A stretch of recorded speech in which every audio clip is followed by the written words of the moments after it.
بسم الله الرحمن الرحيم ياسين والقرآن الحكيم إنك لمن المرسلين على صراط مستقيم تنزيل العزيز الرحيم لتنذر قوما ما أنذر آباؤهم فهم غافلون لقد حق القول على أكثرهم فهم لا يؤمنون إنا جعلنا في أعناقهم أغلالا فهي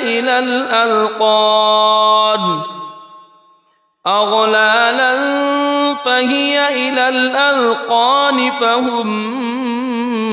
مقمحون وجعلنا من بين أيديهم سدا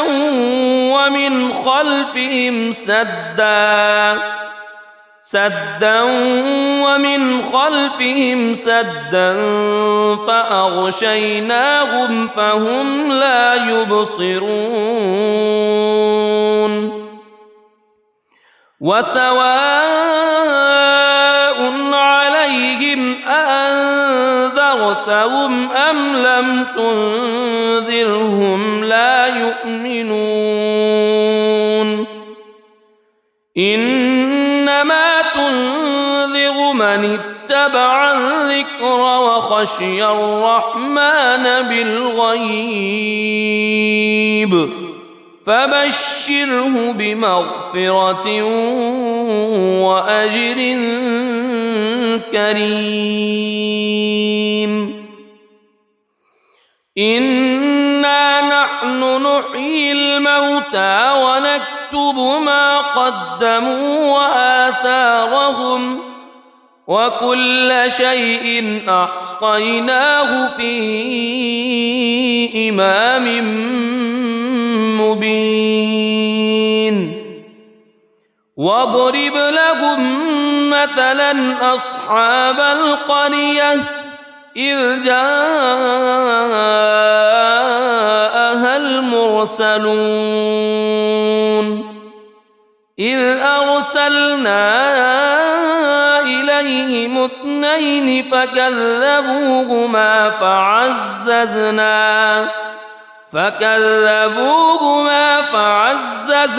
بثالث فقالوا إنا إليكم مرسلون قالوا ما أنتم إلا بشر مثلنا وما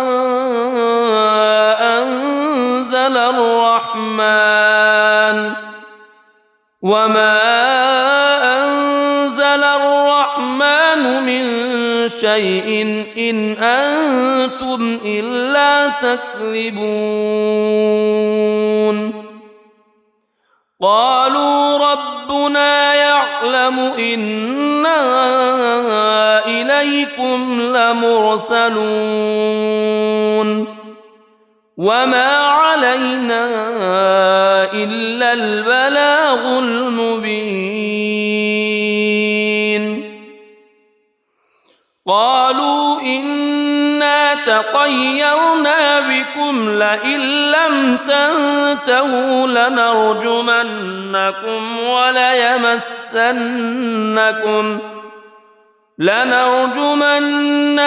وليمسنكم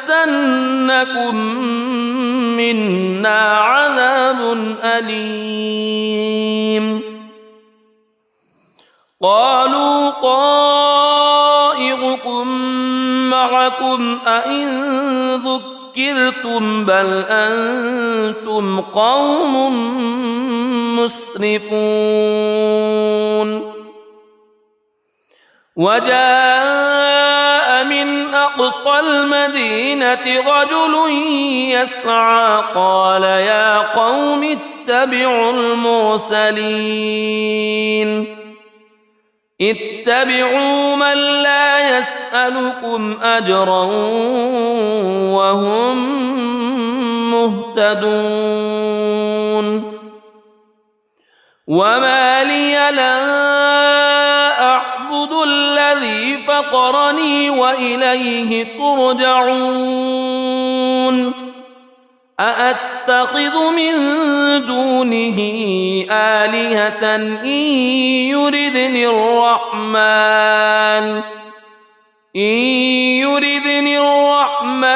بضر لا تغن عني شفاعتهم شيئا ولا ينقذون إني إذا لفي ضلال مبين إني آمنت بربكم فاسمعون قيل ادخل الجنة قال يا ليت قومي يعلمون بما غفر لي ربي وجعلني من المكرمين وما أنزلنا على قومه من بعده من جند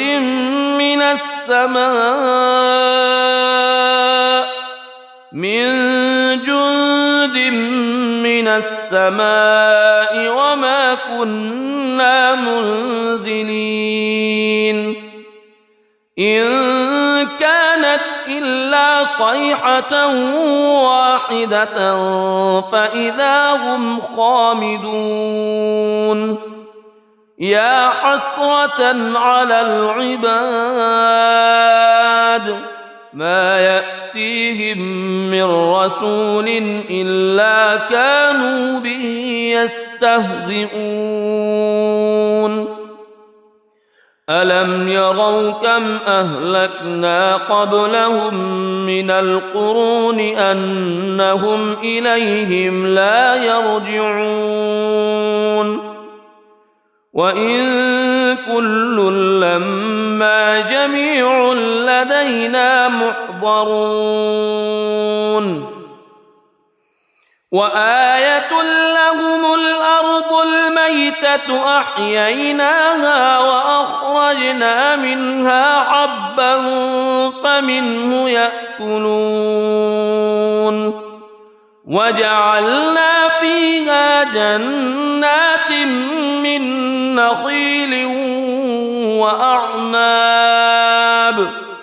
من نخيل وأعناب وفجرنا فيها من العيون ليأكلوا من ثمره وما عملته أيديهم أفلا يشكرون سبحان الذي خلق الأزواج كلها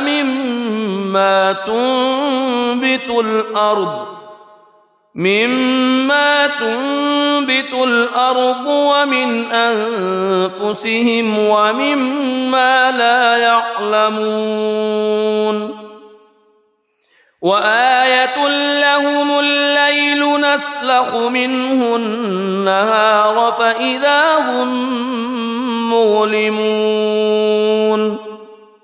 والشمس تجري لمستقر لها ذلك تقدير العزيز العليم والقمر قدرناه منازل حتى عاد كالعرجون القديم لا الشمس ينبغي لها أن تدرك القمر ولا الليل سابق النهار وكل في فلك يسبحون وآية لهم أنا حملنا ذريتهم في الفلك المشحون وخلقنا لهم من مثله ما يركبون وإن نشأ نغرقهم فلا صريخ لهم ولا هم ينقذون إلا رحمة منا ومتاعا إلى حين وإذا قيل لهم اتقوا ما بين أيديكم وما خلفكم لعلكم ترحمون وما تأتيهم من آية من آيات ربهم إلا كانوا عنها معرضين وإذا قيل لهم أنفقوا مما رزقكم الله قال الذين كفروا للذين آمنوا أنطعم من لو يشاء الله أطعمه إن أنتم إلا في ضلال مبين ويقولون متى هذا الوعد إن كنتم صادقين ما ينظرون إلا صيحة واحدة تأخذهم وهم يخصمون فلا يستطيعون توصية ولا إلى أهلهم يرجعون ونفخ في الصور فإذا هم من الأجداث إلى ربهم ينسلون قالوا يا ويلنا من بعثنا من مرقدنا هذا ما وعد الرحمن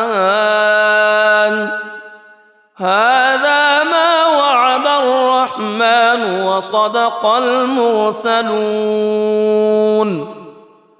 إن كانت إلا صيحة واحدة فإذا هم جميع لدينا محضرون فاليوم لا تظلم نفس شيئا ولا تجزون إلا ما كنتم تعملون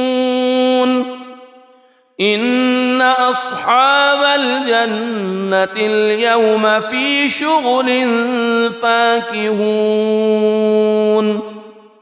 هم وأزواجهم في ظلال على الأرائك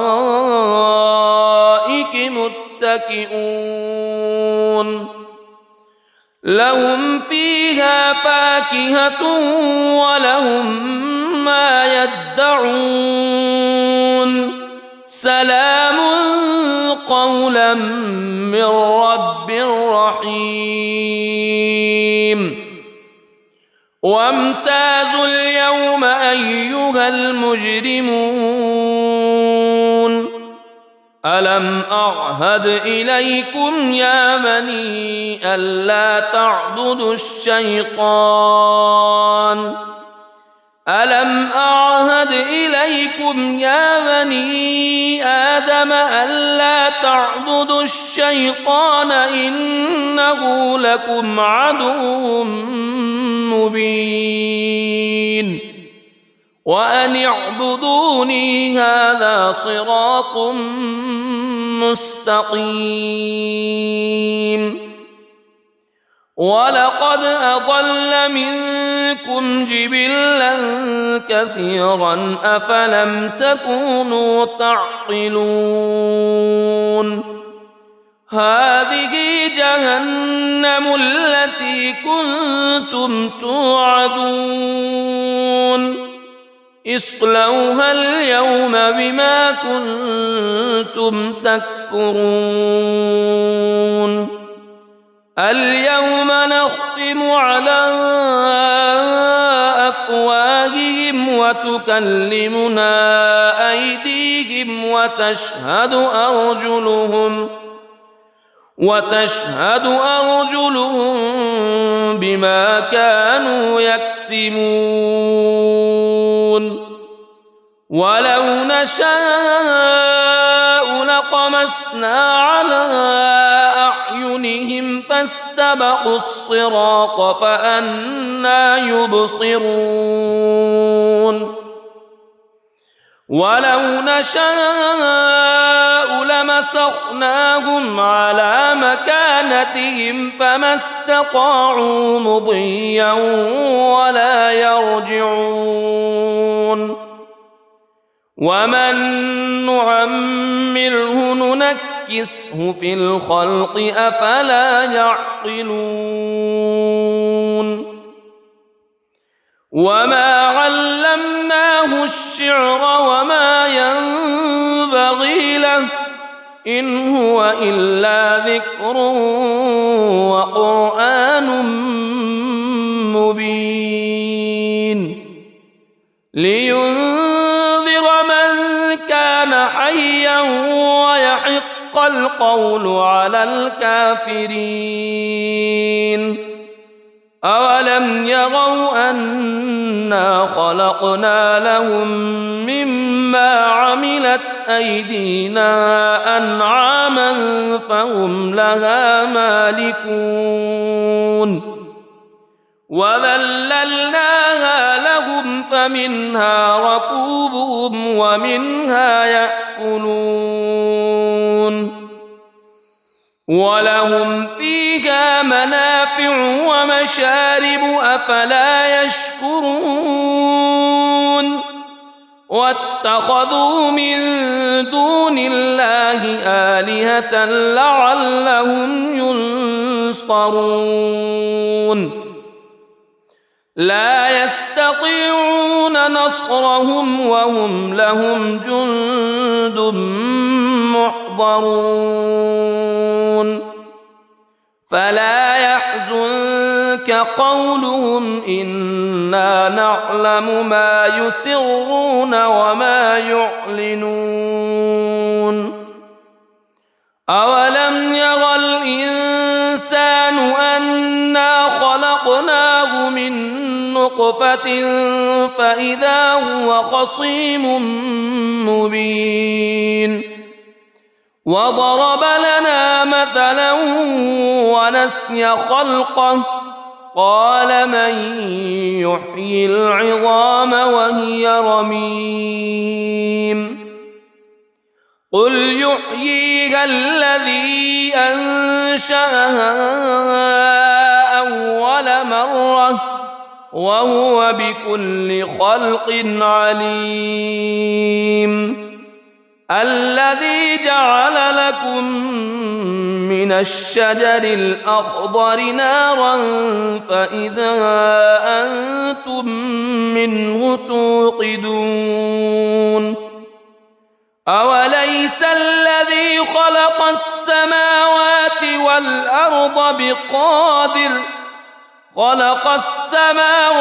والأرض بقادر على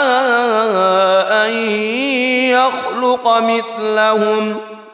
بلى وهو الخلاق العليم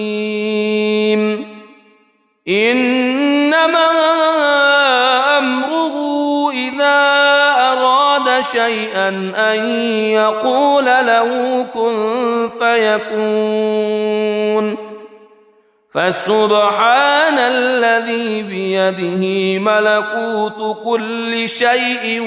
وإليه ترجعون بسم الله الرحمن الرحيم الرحمن علم القرآن خلق الإنسان علمه البيان الشمس والقمر بحسبان والنجم والشجر يسجدان والسماء رفعها ووضع الميزان ألا تطغوا في الميزان وأقيموا الوزن بالقسط ولا تخسروا الميزان والأرض وضعها للأنام فيها فاكهة والنخل ذات الأكمام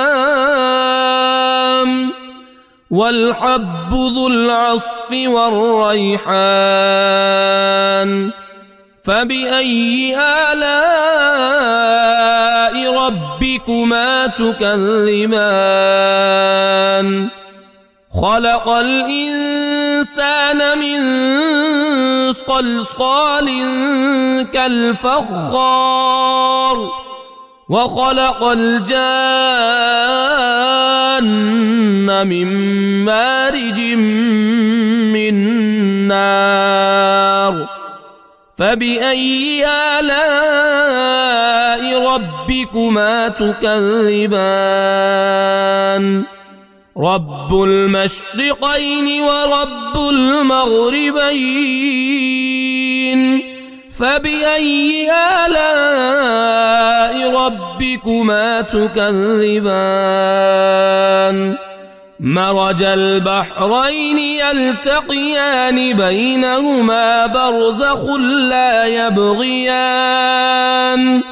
فبأي آلاء ربكما تكذبان يخرج منهما اللؤلؤ والمرجان فبأي آلاء ربكما تكذبان وله الجوار المنشآت في البحر كالأعلام فبأي آلاء ربكما تكذبان كل من عليها فان ويبقى وجه ربك ذو الجلال والإكرام فبأي آلاء ربكما تكذبان يسأله من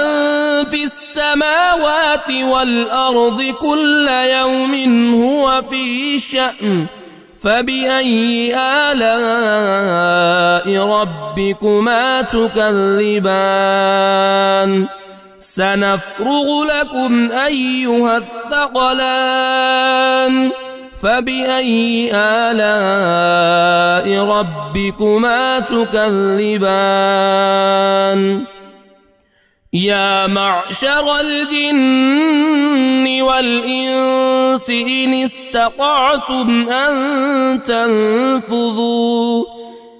استطعتم أن تنفذوا من أقطار السماوات والأرض فانفذوا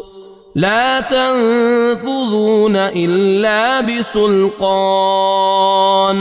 فبأي آلاء ربكما تكذبان يرسل عليكما شواظ من نار ونحاس فلا تنتصران فبأي آلاء ربكما تكذبان فإذا انشقت السماء فكانت وردة كالدهان فبأي آلاء ربكما تكذبان فيومئذ لا يسأل عن ذنبه إنس ولا جان فبأي آلاء ربكما تكذبان يعرف المجرمون بسيماهم فيؤخذ بالنواصي والأقدام فبأي آلاء ربكما تكذبان هذه جهنم التي يكذب بها المجرمون يطوفون بينها وبين حميم آن فبأي آلاء ربكما تكذبان ولمن خاف مقام ربه جنتان فبأي آلاء ربكما تكذبان ذواتا أفنان فبأي آلاء ربكما تكذبان فيهما عينان تجريان فبأي آلاء ربكما تكذبان فيهما من كل فاكهة زوجان فبأي آلاء ربكما تكذبان متكئين على فرش بطائنها من استبرق وجنى الجنتين دان فبأي آلاء ربكما تكذبان فيهن قاصرات الطرف لم يطمثهن إنس قبلهم ولا جان فبأي آلاء ربكما تكذبان كأنهن الياقوت والمرجان فبأي آلاء ربكما تكذبان هل جزاء الإحسان إلا الإحسان فبأي آلاء ربكما تكذبان ومن دونهما جنتان فبأي آلاء ربكما تكذبان مدهامتان فبأي آلاء ربكما تكذبان فيهما عينان نضاختان فبأي آلاء ربكما تكذبان فيهما فاكهة ونخل ورمان فبأي آلاء ربكما تكذبان فيهن خيرات حسان فبأي آلاء ربكما تكذبان حور مقصورات في الخيام فبأي آلاء ربكما تكذبان لم يطمثهن إنس قبلهم ولا جان فبأي آلاء ربكما تكذبان متكئين على رفرف خضر وعبقري حسان فبأي آلاء ربكما تكذبان تبارك اسم ربك ذي الجلال والإكرام بسم الله الرحمن الرحيم ياسين والقرآن الحكيم إنك لمن المرسلين على صراط مستقيم تنزيل العزيز الرحيم لتنذر قوما ما أنذر آباؤهم فهم غافلون لقد حق القول على أكثرهم فهم لا يؤمنون إنا جعلنا في أعناقهم أغلالا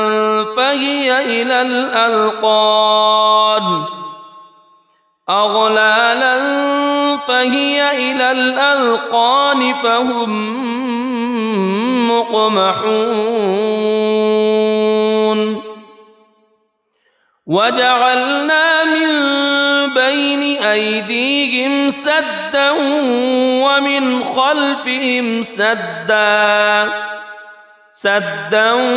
ومن خلفهم سدا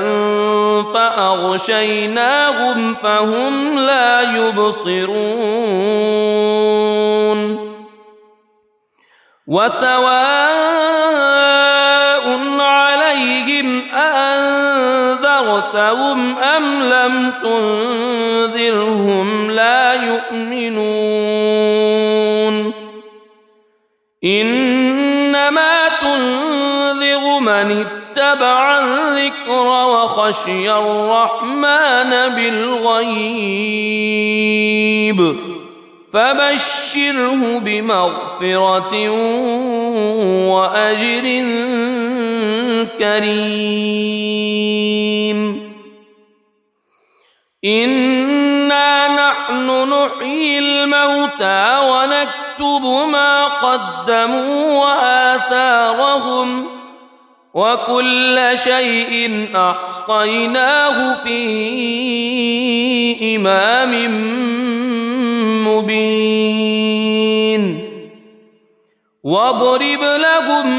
مثلا أصحاب القرية إذ جاءها المرسلون إذ أرسلنا إليهم اثنين فكذبوهما فعززنا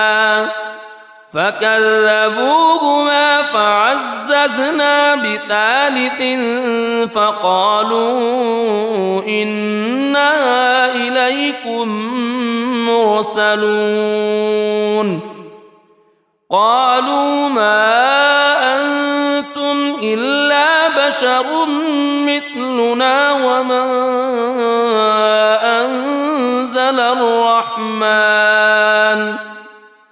وما أنزل الرحمن من شيء إن أنتم إلا تكذبون قالوا ربنا يعلم إنا إليكم لمرسلون وما علينا إلا البلاغ المبين قالوا إنا تطيرنا بكم لئن لم تنتهوا لنرجمنكم وليمسنكم منا عذاب أليم قالوا طائركم معكم أئن ذكرتم بل أنتم قوم مسرفون وجاء من أقصى المدينة رجل يسعى قال يا قوم اتبعوا المرسلين اتبعوا من لا يسألكم أجرا وهم مهتدون وما لي لا أعبد الذي فطرني وإليه ترجعون أأتخذ من دونه آلهة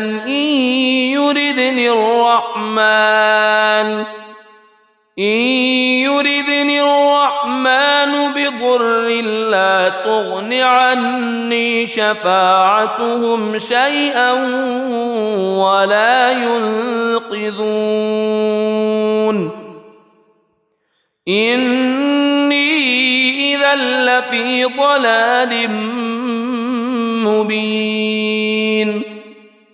إني آمنت بربكم فاسمعون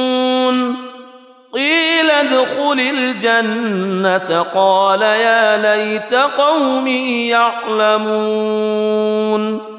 بما غفر لي ربي وجعلني من المكرمين وما أنزلنا على قومه من بعده من جند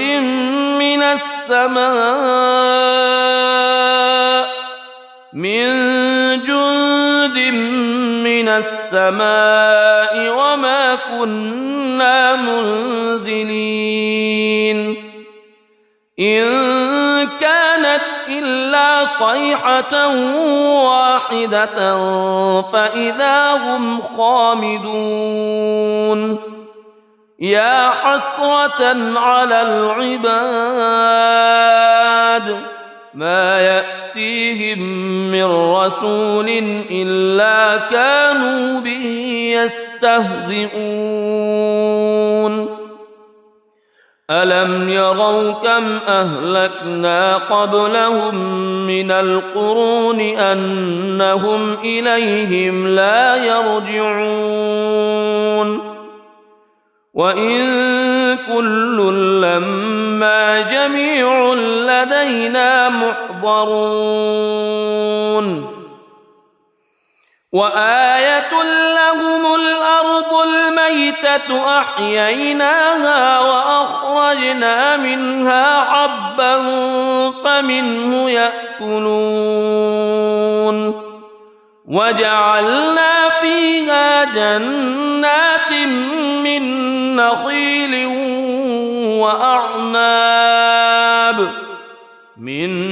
نخيل وأعناب وفجرنا فيها من العيون ليأكلوا من ثمره وما عملته أيديهم أفلا يشكرون سبحان الذي خلق الأزواج كلها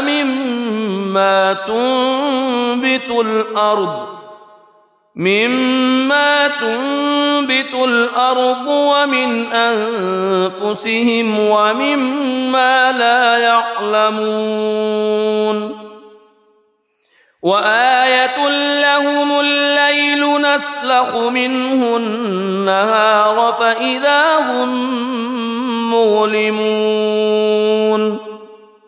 والشمس تجري لمستقر لها ذلك تقدير العزيز العليم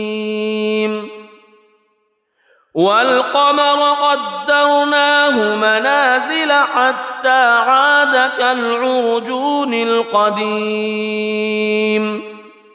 لا الشمس ينبغي لها أن تدرك القمر ولا الليل سابق النهار وكل في فلك يسبحون وآية لهم أنا حملنا ذريتهم في الفلك المشحون وخلقنا لهم من مثله ما يركبون وإن نشأ نغرقهم فلا صريخ لهم ولا هم ينقذون إلا رحمة منا ومتاعا إلى حين وإذا قيل لهم اتقوا ما بين أيديكم وما خلفكم لعلكم ترحمون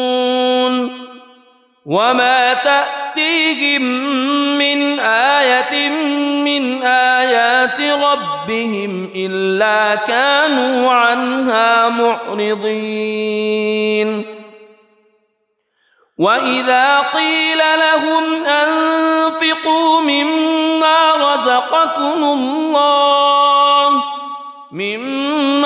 رزقكم الله قال الذين كفروا للذين آمنوا أنطعم من لو يشاء الله أطعمه إن أنتم إلا في ضلال مبين ويقولون متى هذا الوعد إن كنتم صادقين ما ينظرون إلا صيحة واحدة تأخذهم وهم يخصمون فلا يستطيعون توصية ولا إلى أهلهم يرجعون ونفخ في الصور فإذا هم من الأجداث إلى ربهم ينسلون قالوا يا ويلنا من بعثنا من مرقدنا هذا ما وعد الرحمن وصدق المرسلون إن كانت إلا صيحة واحدة فإذا هم جميع لدينا محضرون فاليوم لا تظلم نفس شيئا ولا تجزون إلا ما كنتم تعملون إن أصحاب الجنة اليوم في شغل فاكهون هم وأزواجهم في ظلال على الأرائك متكئون لهم فيها فاكهة ولهم ما يدعون سلام قولا من رب رحيم وامتازوا اليوم أيها المجرمون ألم أعهد إليكم يا بني ألا تعبدوا الشيطان ألم أعهد إليكم يا بني آدم ألا تعبدوا الشيطان إنه لكم عدو مبين وأن اعبدوني هذا صراط مستقيم ولقد أضل منكم جبلا كثيرا أفلم تكونوا تعقلون هذه جهنم التي كنتم توعدون اصلوها اليوم بما كنتم تكفرون اليوم نختم على أفواههم وتكلمنا أيديهم وتشهد أرجلهم بما كانوا يكسبون ولو نشاء لطمسنا على أعينهم فاستبقوا الصراط فأنى يبصرون ولو نشاء لمسخناهم على مكانتهم فما استطاعوا مضيا ولا يرجعون ومن نعمره ننكسه في الخلق أفلا يعقلون وما علمناه الشعر وما ينبغي له إن هو إلا ذكر وقرآن مبين لينذر من كان حيا ويحق القول على الكافرين أولم يروا أنا خلقنا لهم مما عملت أيدينا أنعاما فهم لها مالكون وذللناها لهم فمنها ركوبهم ومنها يأكلون ولهم فيها منافع ومشارب أفلا يشكرون واتخذوا من دون الله آلهة لعلهم ينصرون لا يستطيعون نصرهم وهم لهم جند محضرون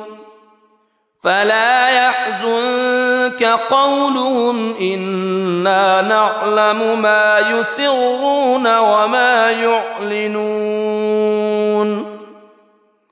أولم ير الإنسان أنا خلقناه من نطفة فإذا هو خصيم مبين وضرب لنا مثلا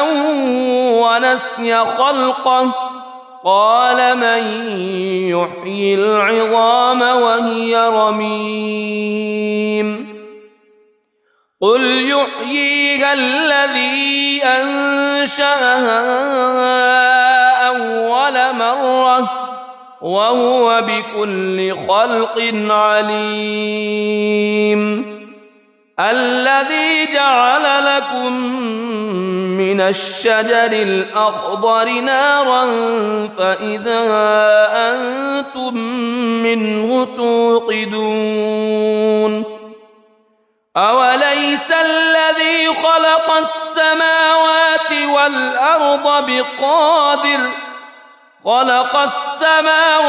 والأرض بقادر على أن يخلق مثلهم بلى وهو الخلاق العليم إنما أمره إذا أراد شيئا أن يقول له كن فيكون فسبحان الذي بيده ملكوت كل شيء وإليه ترجعون. بسم الله الرحمن الرحيم. الرحمن علم القرآن خلق الإنسان علمه البيان. الشمس والقمر بحسبان والنجم والشجر يسجدان. والسماء رفعها ووضع الميزان ألا تطغوا في الميزان وأقيموا الوزن بالقسط ولا تخسروا الميزان. والأرض وضعها للأنام فيها فاكهة والنخل ذات الأكمام والحب ذو العصف والريحان. فبأي آلاء ربكما تكذبان؟ خلق الإنسان من صلصال كالفخار وخلق الجان من مارج من نار. فبأي آلاء ربكما تكذبان؟ رب المشرقين ورب المغربين. فبأي آلاء ربكما تكذبان؟ مرج البحرين يلتقيان بينهما برزخ لا يبغيان. فبأي آلاء ربكما تكذبان؟ يخرج منهما اللؤلؤ والمرجان. فبأي آلاء ربكما تكذبان؟ وله الجوار المنشآت في البحر كالأعلام. فبأي آلاء ربكما تكذبان؟ كل من عليها فان ويبقى وجه ربك ذو الجلال والإكرام. فبأي آلاء ربكما تكذبان؟ يسأله من في السماوات والأرض كل يوم هو في شأن. فبأي آلاء ربكما تكذبان؟ سنفرغ لكم أيها الثقلان. فبأي آلاء ربكما تكذبان؟ يا معشر الجن والإنس إن استطعتم أن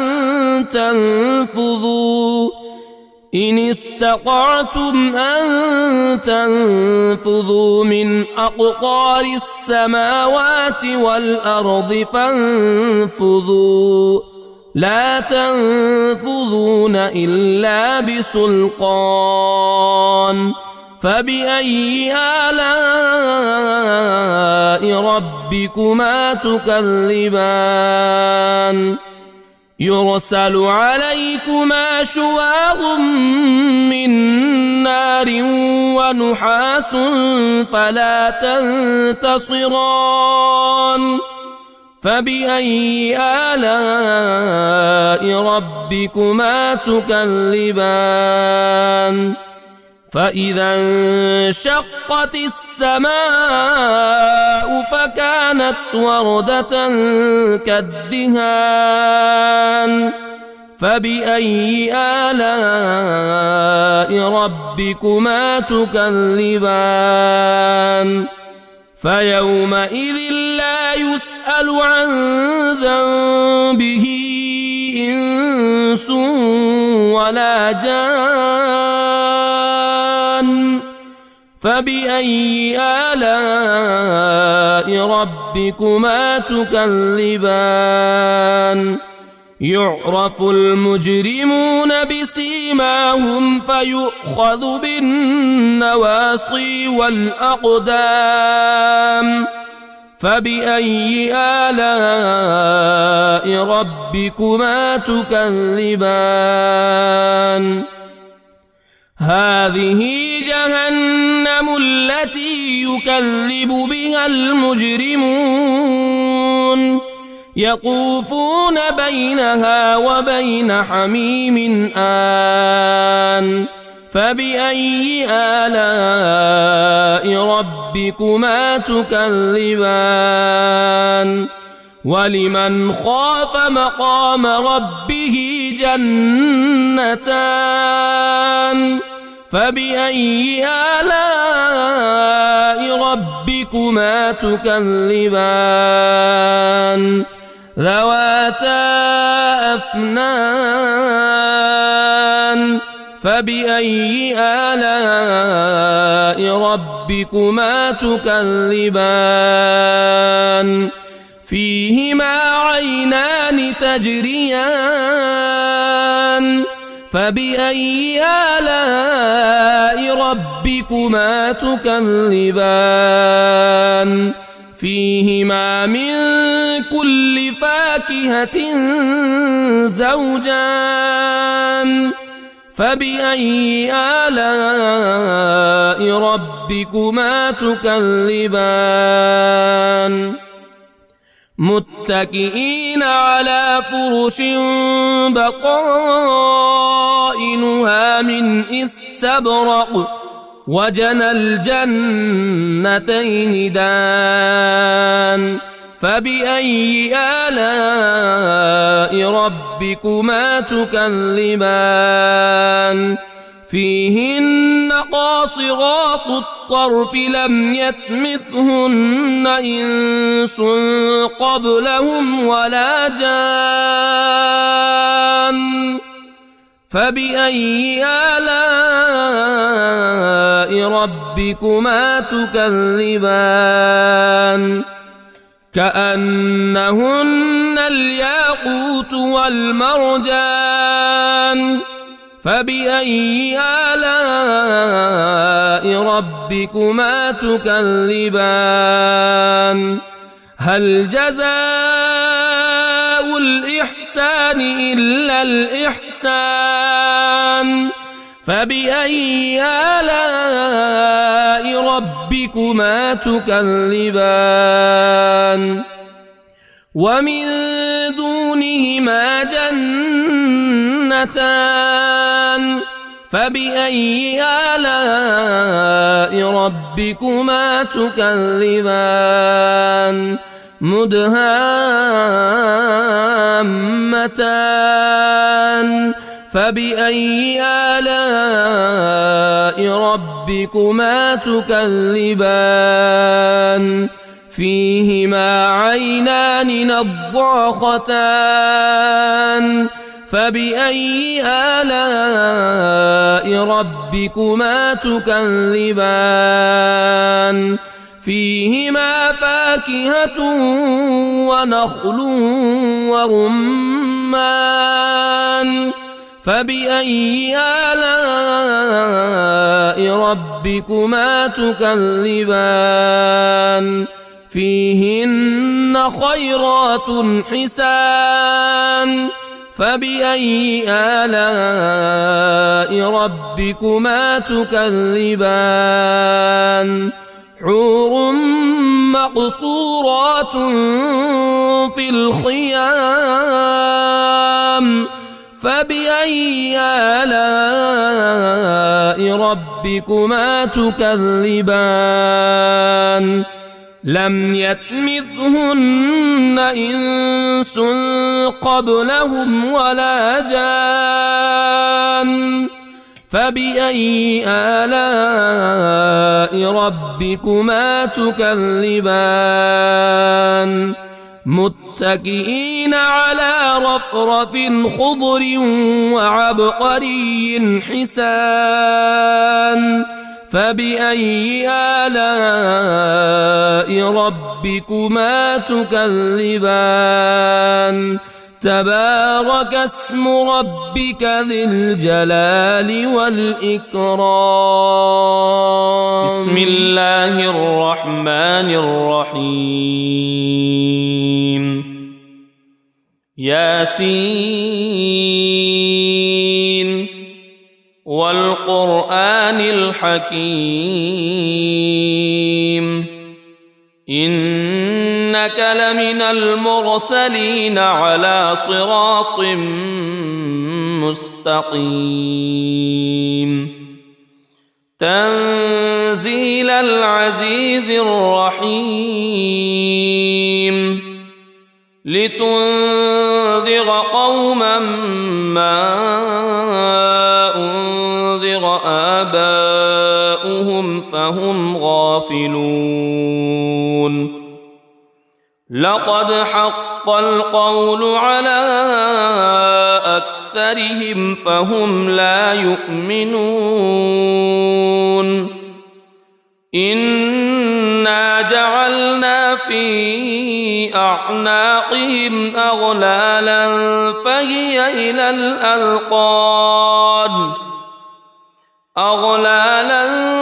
فهي إلى الأذقان فهم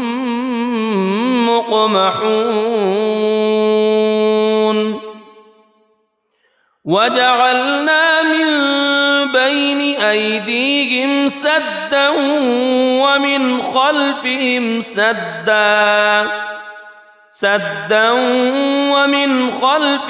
سدا فأغشيناهم فهم لا يبصرون وسواء عليهم أأنذرتهم أم لم تنذرهم لا يؤمنون إنما تنذر من اتبع الذكر وخشي الرحمن بالغيب فبشره بمغفرة وأجر كريم إنا نحن نحيي الموتى ونكتب ما قدموا وآثارهم وكل شيء أحصيناه في إمام مبين واضرب لهم مثلا أصحاب القرية إذ جاءها المرسلون إذ أرسلنا إليهم اثنين فكذبوهما فعززنا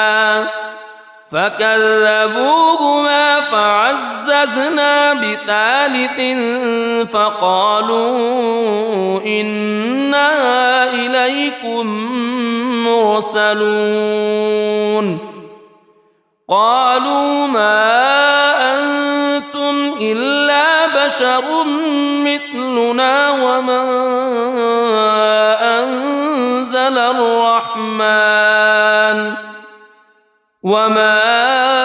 أنزل الرحمن من شيء إن أنتم إلا تكذبون قالوا ربنا يعلم إنا إليكم لمرسلون وما علينا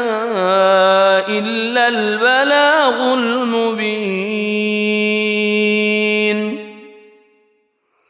قالوا إنا تطيرنا بكم لئن لم تنتهوا لنرجمنكم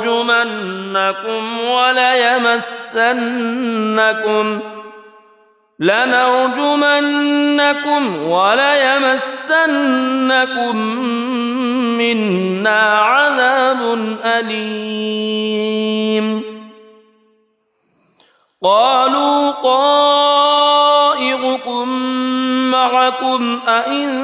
ذكرتم بل أنتم قوم مسرفون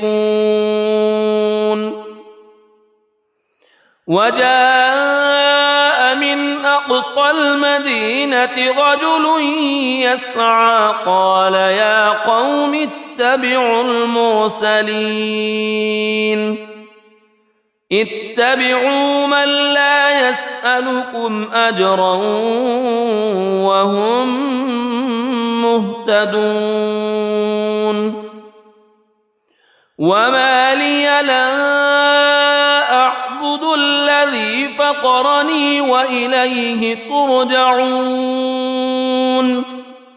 أأتخذ من دونه آلهة إن يردني الرحمن بضر لا تغن عني شفاعتهم شيئا ولا ينقذون إني إذا لفي ضلال مبين إني آمنت بربكم فاسمعون قيل ادخل الجنة قال يا ليت قومي يعلمون بما غفر لي ربي وجعلني من المكرمين وما أنزلنا على قومه من بعده من جند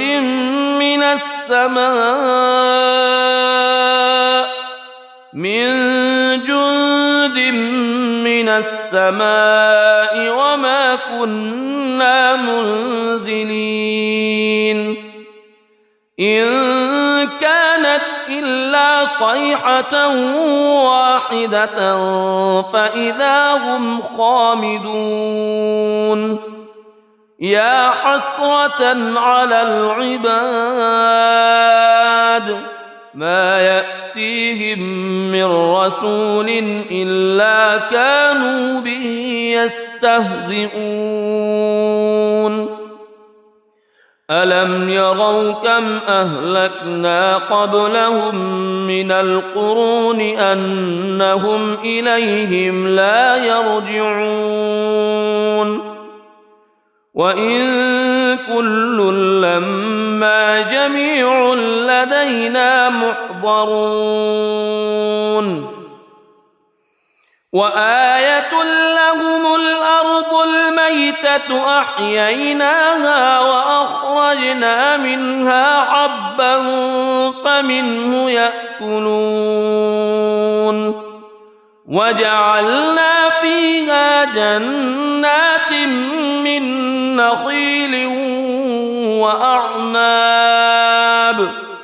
من نخيل وأعناب وفجرنا فيها من العيون ليأكلوا من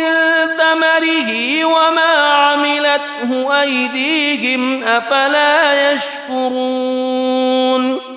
سبحان الذي خلق الأزواج كلها مما تنبت الأرض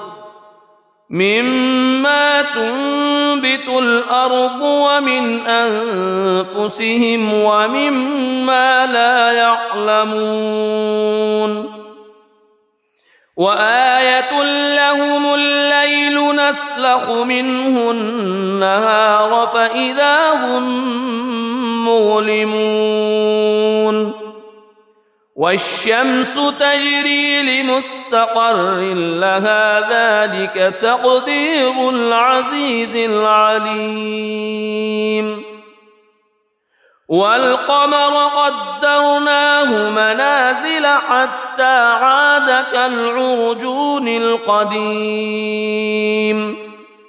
لا الشمس ينبغي لها أن تدرك القمر ولا الليل سابق النهار وكل في فلك يسبحون وآية لهم أنا حملنا ذريتهم في الفلك المشحون وخلقنا لهم من مثله ما يركبون وإن نشأ نغرقهم فلا صريخ لهم ولا هم ينقذون إلا رحمة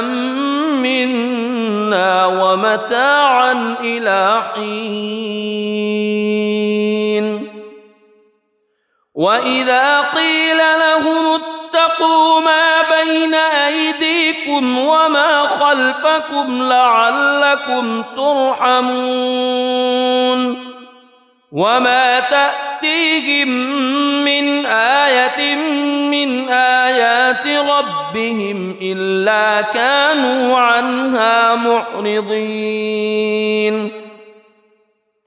وإذا قيل لهم أنفقوا مما رزقكم الله قال الذين كفروا للذين آمنوا أنطعم من لو يشاء الله أطعمه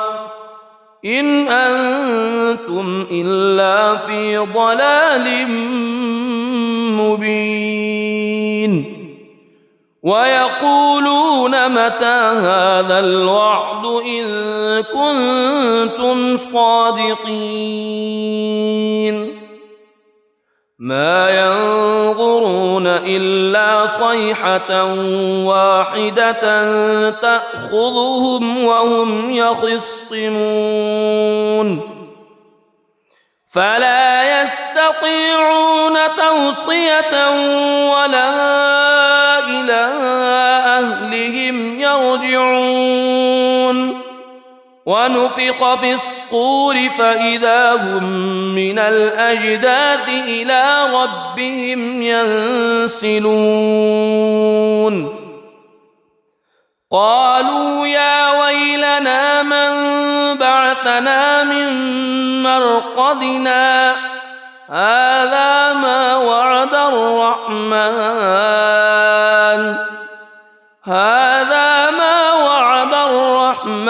وصدق المرسلون إن كانت إلا صيحة واحدة فإذا هم جميع لدينا محضرون فاليوم لا تظلم نفس شيئا ولا تجزون إلا ما كنتم تعملون إن أصحاب الجنة اليوم في شغل فاكهون هم وأزواجهم في ظلال على الأرائك متكئون لهم فيها فاكهة ولهم ما يدعون سلام قولا من رب رحيم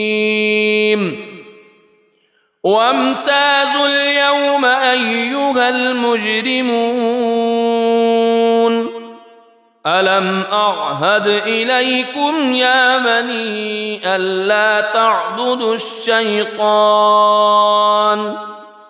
ألم أعهد إليكم يا بني آدم ألا تعبدوا الشيطان إنه لكم عدو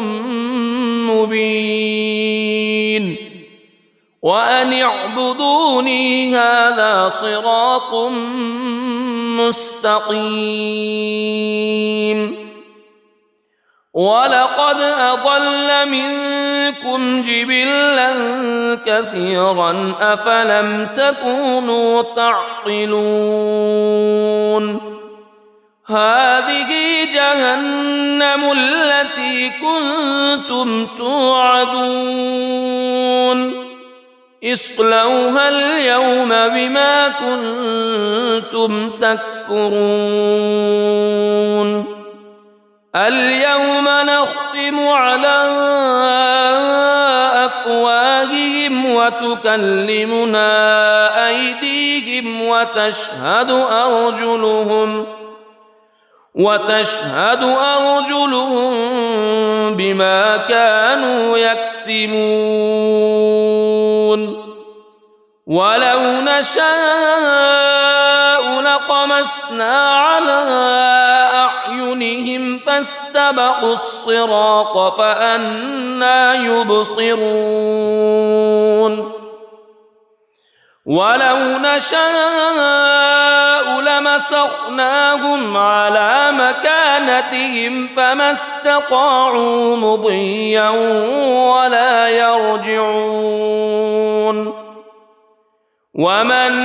نعمره ننكسه في الخلق أفلا يعقلون وما علمناه الشعر وما ينبغي له إن هو إلا ذكر وقرآن مبين لينذر من كان حيا ويحق القول على الكافرين أولم يروا أنا خلقنا لهم مما عملت أيدينا أنعاما فهم لها مالكون وذللناها لهم فمنها ركوبهم ومنها يأكلون ولهم فيها منافع ومشارب أفلا يشكرون واتخذوا من دون الله آلهة لعلهم ينصرون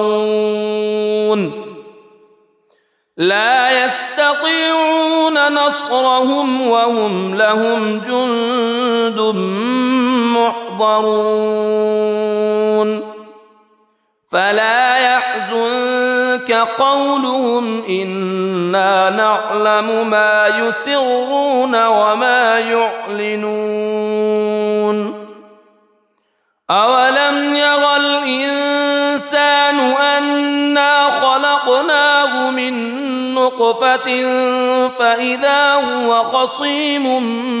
مبين وضرب لنا مثلا ونسي خلقه قال من يحيي العظام وهي رميم قل يحييها الذي أنشأها أول مرة وهو بكل خلق عليم الذي جعل لكم من الشجر الأخضر نارا فإذا أنتم منه توقدون أوليس الذي خلق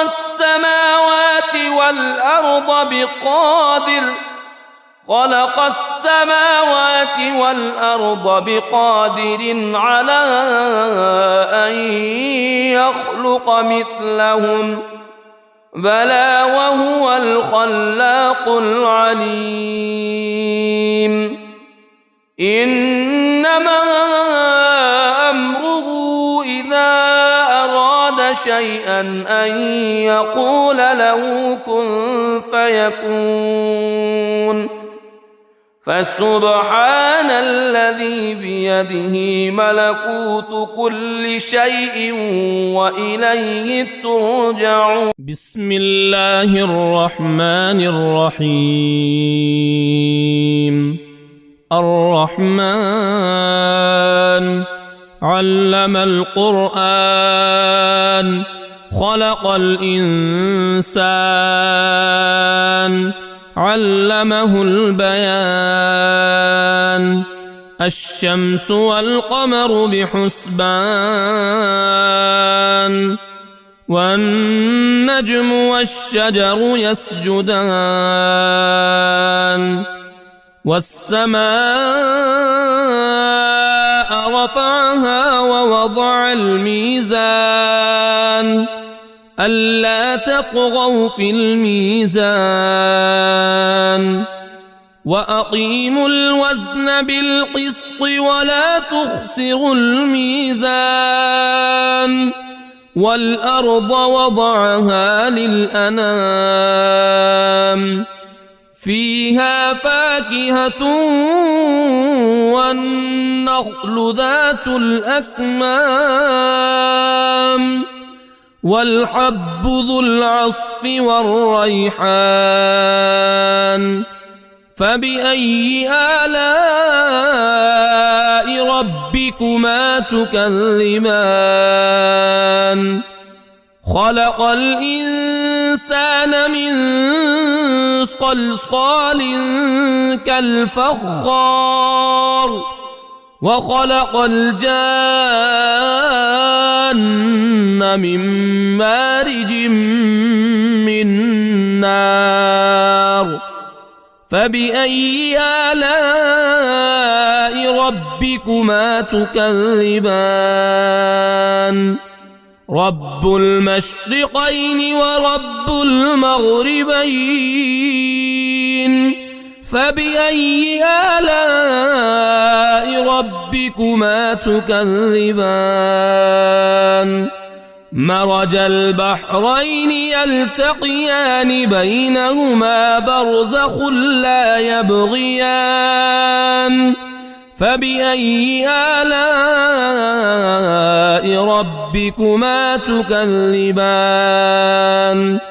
يخرج منهما اللؤلؤ والمرجان فبأي آلاء ربكما تكذبان وله الجوار المنشآت في البحر كالأعلام فبأي آلاء ربكما تكذبان كل من عليها فان ويبقى وجه ربك ذو الجلال والإكرام فبأي آلاء ربكما تكذبان يسأله من في السماوات والأرض كل يوم هو في شأن فبأي آلاء ربكما تكذبان سنفرغ لكم أيها الثقلان فبأي آلاء ربكما تكذبان يا معشر الجن والإنس إن استطعتم أن إن استطعتم أن تنفذوا من أقطار السماوات والأرض فانفذوا لا تنفذون إلا بسلطان فبأي آلاء ربكما تكذبان يرسل عليكما شواظ من نار ونحاس فلا تنتصران فبأي آلاء ربكما تكذبان فإذا انشقت السماء فكانت وردة كالدهان فبأي آلاء ربكما تكذبان فيومئذ لا يسأل عن ذنبه إنس ولا جان فبأي آلاء ربكما تكذبان يعرف المجرمون بسيماهم فيؤخذ بالنواصي والأقدام فبأي آلاء ربكما تكذبان هذه جهنم التي يكذب بها المجرمون يطوفون بينها وبين حميم آن فبأي آلاء ربكما تكذبان ولمن خاف مقام ربه جنتان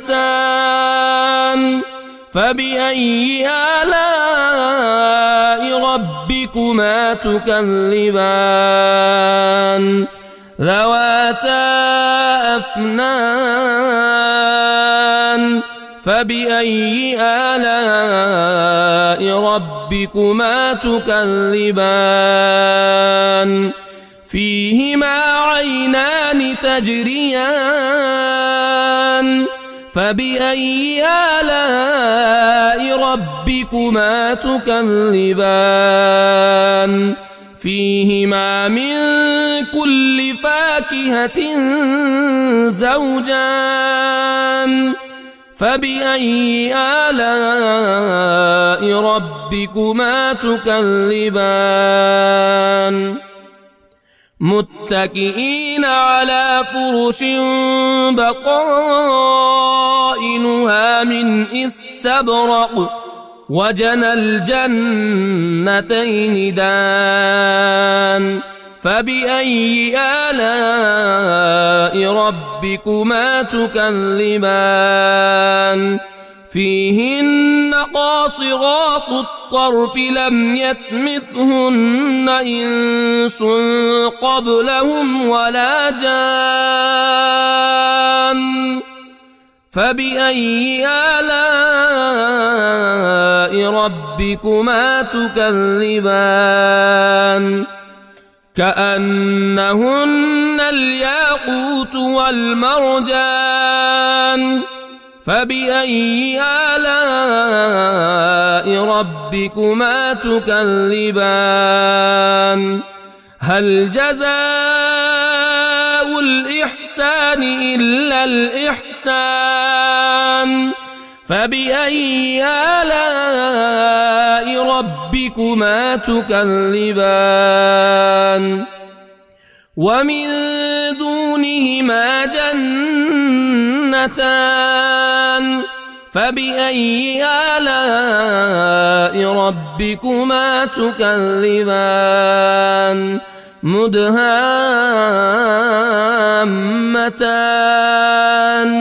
فبأي آلاء ربكما تكذبان فيهما عينان نضاختان فبأي آلاء ربكما تكذبان فيهما فاكهة ونخل ورمان فبأي آلاء ربكما تكذبان فيهن خيرات حسان فبأي آلاء ربكما تكذبان حور مقصورات في الخيام فبأي آلاء ربكما تكذبان لم يطمثهن إنس قبلهم ولا جان فبأي آلاء ربكما تكذبان متكئين على رفرف خضر وعبقري حسان فبأي آلاء ربكما تكذبان تبارك اسم ربك ذي الجلال والإكرام